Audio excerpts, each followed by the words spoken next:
السلام علیکم بیٹا، relocation allowance کے بارے میں سب سے پہلے میں میننگ بتاؤں گا.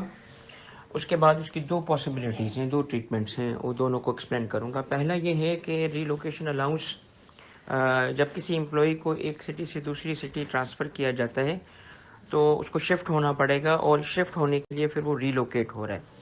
اب relocation performance of duties of employment کا حصہ ہے، کیونکہ جب اپوائنٹ کیا جاتا ہے تو کہا جاتا ہے کہ بھئی اگر آپ کو ہماری 10 برانچز ہیں، 3 برانچز ہیں، کسی اور سٹی بھیجنا پڑ سکتا ہے تو آپ کو جانا ہوگا، اور ہم اس کو سائن کرتے ہیں. تو جب بھی ہمیں ٹرانسفر کیا جائے گا تو ہم ریلوکیٹ ہو جاتے ہیں.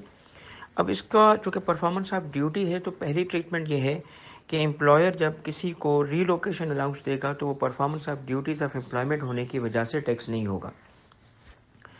تو یہ تو بیسک رول ہے، مگر اس رول میں ایکسیپشن ہے.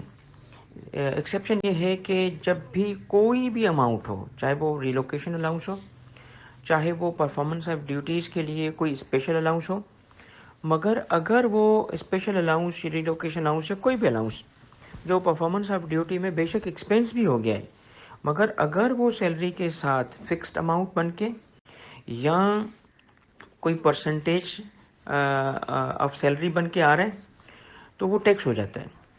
اب اس کے علاوہ دوسرا کیا ہے کہ اگر وہ اماؤنٹ بے شک فکس ہو کے نہیں ملا یا پرسنٹیج میتھڈ سے نہیں ملا، نیڈ بیسس پہ ملا، تو اس صورت میں رول یہ ہے کہ جتنا خرچ ہو جائے گا وہ ٹیکس نہیں ہوگا، جو بچ کے امپلائی کے پاس ریٹرن ہوگا وہ ٹیکس ہوگا. یہ تو اس کی ٹیکس ٹریٹمنٹ ہے. تو اگر آپ کو ایگزامنر کہتا ہے کہ ریلوکیشن الاؤنس ملا اور وہ کہتا ہے کہ جی وہ فکسڈ اماؤنٹ تھا یا پھر کہتا ہے پرسنٹیج تھا اور سیلری کے ساتھ ملا تو ٹیکس ہو جائے گا.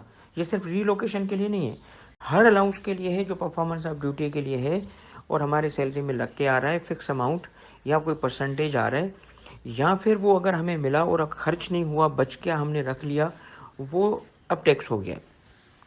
لاسٹ پوائنٹ صرف آپ کو لاجک جیسے سمجھنے کے لیے اور آبویسلی کانسیپٹ بلڈنگ کے لیے میں دے رہا ہوں. وہ یہ ہے کہ پہلے یہ جو الاؤنسز ہوا کرتے تھے performance of duties of employment میں جو خرچ ہوتے ہیں، ان کو ایگزیمپٹ کیا گیا تھا، ایگزیمپٹ. تو وہ مس یوز ہوا.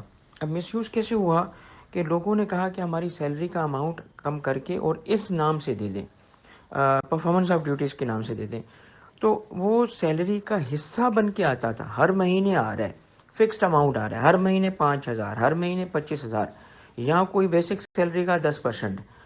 تو اس وجہ سے نا یہ مس یوز کی وجہ سے پھر لاء چینج کیا گیا، ایگزیمشن ختم کر دی گئی اور کہا گیا کہ دیکھو اگر پرفارمنس آف ڈیوٹی کے لیے ہے تو جینوئنلی پرفارمنس آف ڈیوٹی کے لیے ہو.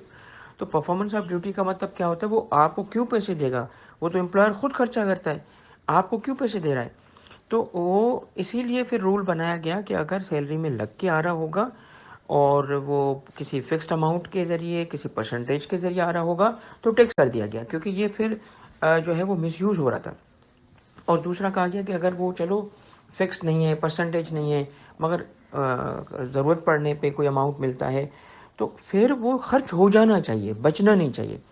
تو اس کا مطلب کیا ہے کہ اگر پیورلی پرفارمنس آف ڈیوٹی ہے، اس میں خرچ ہو رہا ہے تو سیلری کے ساتھ نہیں لینا. اگر سیلری کے ساتھ لوگے نا تو پھر وہ ہو جائے گا ٹیکس آپ کا، یعنی منتھلی سیلری کے ساتھ اگر وہ لگ کے آ رہا ہے تو ٹیکس ہو جائے گا. ٹھیک ہے، آئی ہوپ کہ یہ تفصیلی چیز جو ہے اب آپ کے لیے اس پوائنٹ کو کلیئر کر رہی ہے. ٹھیک ہے.